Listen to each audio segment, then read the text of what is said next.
Friends, welcome to secret of சமையல். இன்னைக்கு நம்மளோட சேனல்ல நாம பார்க்க போறது ஒரு பிசு இல்லாம ஒரு சூப்பரான மசாலா எல்லாம் போட்டு வெண்டைக்காய் ஃப்ரை. இதை வந்துட்டு ஒரு பொரியல் மாதிரி நீங்க எது கூட வேணாலும் வச்சு சாப்பிடலாம். இது ஒரு சப்பாத்தி கூட கூட நீங்க இதை ஃபோல்டு பண்ணி சாப்பிடலாம். இதை வச்சு நல்லா இருக்கும்.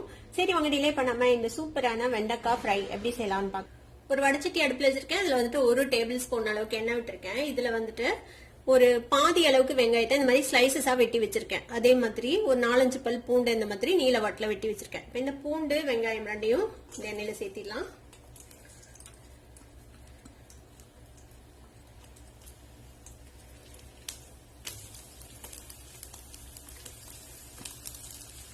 கூடவே கொஞ்சமா கறிவேப்பிலை வச்சிருக்கேன், அதையும் சேர்த்திக்கோங்க.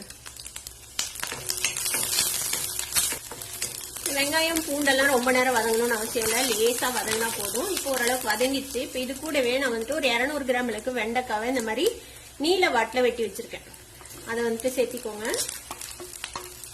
சின்ன சின்ன வெண்டைக்காவா இருந்துச்சுன்னா ஒரே வெண்டைக்காவை இந்த மாதிரி 4 வெட்டி நீல வாட்டில வெட்டி போட்டுருங்க. கொஞ்சம் பெருசா இருந்துச்சுன்னா குறுக்கால வெட்டிட்டு 4 வெட்டி இந்த மாதிரி போட்டுக்கோங்க. லேசா பரட்டி விடலாம். ஒரு 2 நிமிஷம் இந்த மாதிரி எண்ணெயில வதக்கி விட்டுக்கோங்க. ஒரு 2 நிமிஷம் இந்த எண்ணெயில நல்லா வதக்கி விட்டுருக்கோம் இந்த வெண்டைக்காய் போட்டு. இப்போ இதுல மசாலா பொடியெல்லாம் சேர்த்திக்கலாம். என்னென்ன சேர்த்து போறோம் அப்படின்னா, ஒரு 1/4 டீஸ்பூன் மஞ்சள் தூள், 1/2 டீஸ்பூன் வந்துட்டு மிளகாய் பொடி, 1/4 டீஸ்பூன் கரம் மசாலா பொடி, 1/4 டீஸ்பூன் சீரகத்தூள், உப்பு தேவையான அளவுக்கு, இது வந்துட்டு 1/2 டீஸ்பூன் மல்லித்தூள். இப்போ இந்த மசாலா பொடி எல்லாத்தையும் இதுல சேர்த்துக்கோங்க. இதை நல்லா மிக்ஸ் பண்ணி விடுங்க.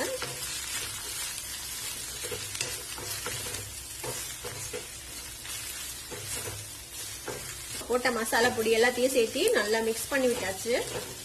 இதுல ஒரு 1 டீஸ்பூன் அளவுக்கு ஃப்ரெஷ்ஷான தயிர் கொஞ்சமா சேர்த்திக்கோங்க. ஒரே 1 டீஸ்பூன் சேர்த்தீங்கன்னா போதும். உங்ககிட்ட தயிர் இல்லை அப்படின்னா கொஞ்சமா எலுமிச்சம்பழ சாறு பிழிஞ்சு விட்டுக்கோங்க. இதுல இந்த தயிர் வந்து இந்த வெண்டைக்காவோட பிசுபிசுப்பு தன்மையை போக்கும். இப்போ இதை வந்துட்டு நல்லா வதக்கி விடலாம். நல்லா மிக்ஸ் பண்ணி விட்டு இந்த வெண்டைக்காய் வந்துட்டு நல்லா வதங்கணும். அது வரைக்கும் நம்ம இதை வந்துட்டு நல்லா வதக்கிக்க போறோம். இந்த வெண்டைக்காயில இன்னொரு விஷயம் நீங்க கவனிச்சுக்கணும். இதை வாஷ் பண்ணிட்டு நல்லா தொடச்சிட்டு அதுக்கப்புறம் வெட்டிக்கோங்க. இதுல வந்து ஈரம் இல்லாம பாத்துக்கோங்க வெண்டைக்காயில. இப்ப இதை வந்துட்டு நம்ம மூடி போட்டு மூடி வச்சிடலாம். இது இப்படியே வதங்கட்டும். இடையில கிளறி விடுங்க. ஒரு 5-6 நிமிஷத்துல இது வந்துட்டு நல்லா வதங்கிரும். அது வரைக்கும் நம்ம வெயிட் பண்ணலாம். இப்போ ஒரு 5 நிமிஷம் பக்கமா நல்லா வதங்கிருக்கு. ஓபன் பண்ணி பார்ப்போம். வெண்டைக்காய் நல்லா ரோஸ்ட் ஆகி வதங்கிருச்சு. பாருங்க, பிசுப்பே இல்லாம தனித்தனியா இருக்கும் வெண்டைக்காய். இந்த மாதிரி கொஞ்சமா இந்த மாதிரி தயிர் விட்டு வதக்குனீங்கன்னா நல்ல பிசு இல்லாம அருமையான வெண்டைக்காய் பொரியல் செய்யலாம். எந்த மாதிரி பொரியல் செஞ்சீங்கனாலும் கொஞ்சமா இந்த மாதிரி தயிர் சேர்த்திக்கோங்க. இப்போ நம்மளோட இந்த பொரியல் ரெடி ஆயிடுச்சு. அடுப்பு ஆஃப் பண்ணிடலாம். நம்மளோட ஈஸியான டேஸ்டியான ஒரு வெண்டைக்காய் பொரியல் அல்லது வெண்டைக்காய் ஃப்ரை இப்ப ரெடி ஆயிடுச்சு. இதை கண்டிப்பா ட்ரை பண்ணி பாருங்க. ட்ரை பண்ணி பார்த்துட்டு எப்படி இருந்தது அப்படின்னு கமெண்ட்ஸ்ல ஃபீட்பேக் கொடுங்க. இந்த வீடியோ உங்களுக்கு பிடிச்சிருந்தா சப்ஸ்கிரைப் பண்ணுங்க. பக்கத்துல இருக்க பெல் ஐகானை கிளிக் பண்ணுங்க. அப்பதான் என்னோட ஃபியூச்சர் நோட்டிபிகேஷன்ஸ் உங்களுக்கு உடனே வந்து சேரும். லைக் பண்ணுங்க, ஷேர் பண்ணுங்க. தேங்க்யூ ஃபார் வாட்சிங் this video viewers. Bye by.